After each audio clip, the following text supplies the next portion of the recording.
எந்திரிச்சதுல இருந்து 9 மணி வரைக்கும் நீங்க கேட்கவே வேணாம். எல்லா அம்மாவும் அஷ்டதச புஜ காளி மாதிரி 18 கை இருக்கிற காளி மாதிரியே ஒரு வடிவத்துலதான் இருப்பா.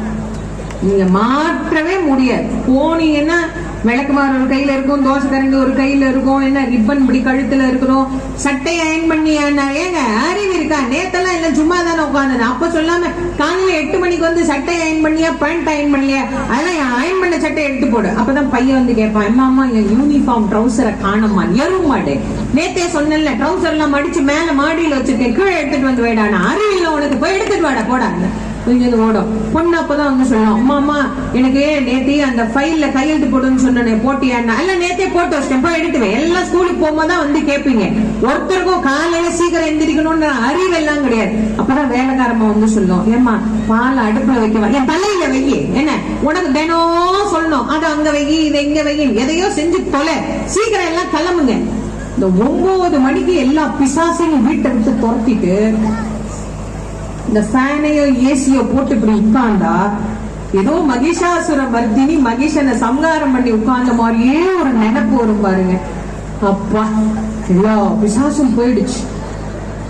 அதுக்கப்புறம் மகாலட்சுமி மாதிரி நோட்டை எடுத்து செலவு பண்ண ஆரம்பிச்சிருவா. காய்கறி வாங்க, மளிகை சாமான் வாங்க, வாங்கலனாலும் ஆன்லைன்லயாவது எதையாவது ஆர்டர் போட்டுக்கிட்டே இருப்போம், சும்மா இருக்கிறதே இல்லை.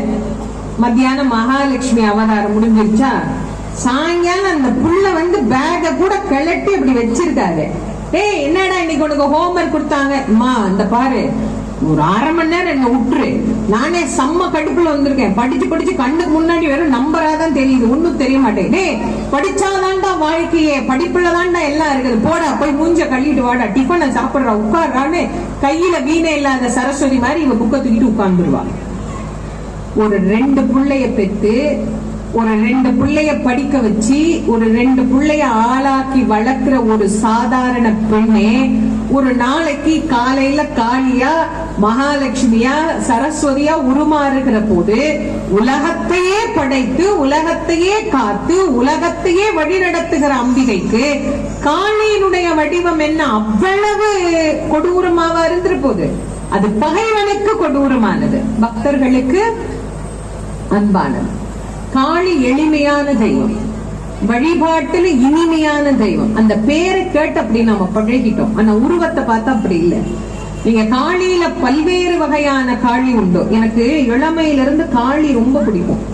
நான் சின்ன வயசுல முருகனை உபாசிக்கிற மாதிரியே காளியை உபாசனை பண்ண ஆளு.